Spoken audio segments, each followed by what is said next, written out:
तो welcome back traders. तो हम जा रहे हैं फॉरेक्स ट्रेडिंग सीखने, ठीक है। तो हम सीखने वाले हैं फॉरेक्स ट्रेडिंग। तो ये है डे 1 और साथ में ये भी जानेंगे क्या फॉरेक्स ट्रेडिंग लीगल है या नहीं। तो चलो चलते हैं साथ में, और बस भी छूटने वाली है।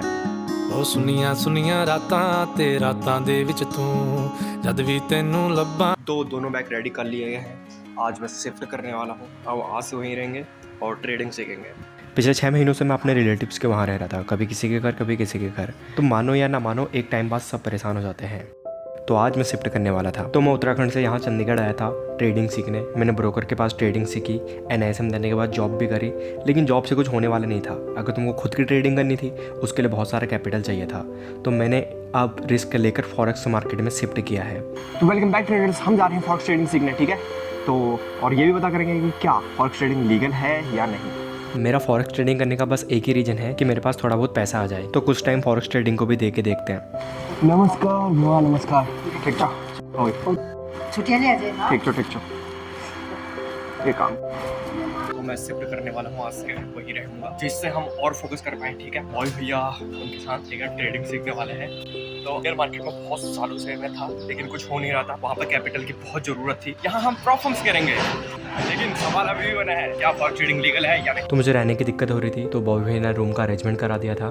तो थैंक यू बॉबी भैया। अभी तक तो नहीं आई है बस, ठीक है। तो बस का वेट करते हैं।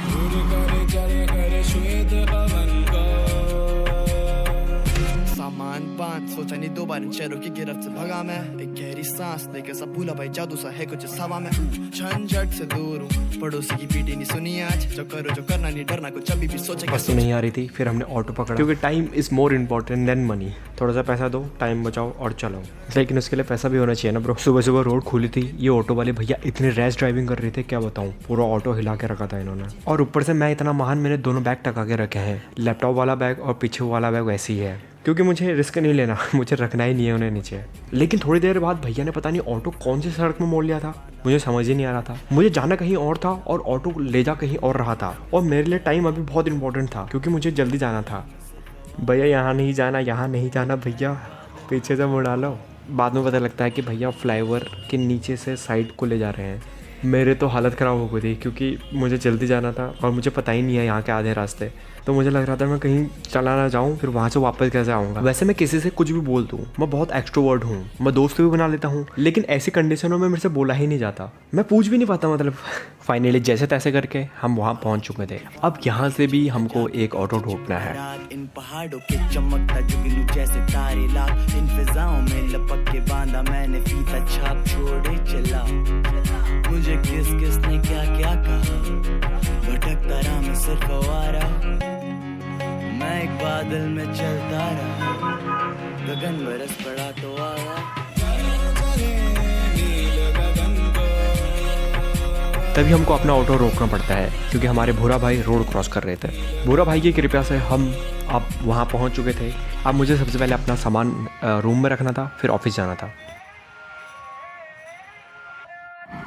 तो जल्दी से रूम में बैग रख के आते हैं और जाते हैं। आज मुझे देर हो चुकी है, भैया मुझे और डांटेंगे। यार मैं पता नहीं क्यों टाइम पे पहुंच नहीं पाता हूँ। तो गलती मेरी है कि मैं टाइम पे नहीं पहुंच पा रहा हूँ, ठीक है। तो जाते हैं जल्दी जल्दी, टाइम वेस्ट यहाँ पे भी नहीं करते। जल्दी से बैग रखते हैं, कोई वो नहीं करना, अब सीधा क्लास में जाना है, पढ़ाई करनी है। तो चलो चलते हैं भाई, तो पहुँचने वाले हैं, तो चलते हैं, ठीक है। लेकिन जैसे ही रूम में पूछा, वहाँ ताला लगा था, और जहाँ पे चाबी रखते थे वहाँ पे चाबी भी नहीं रखी थी।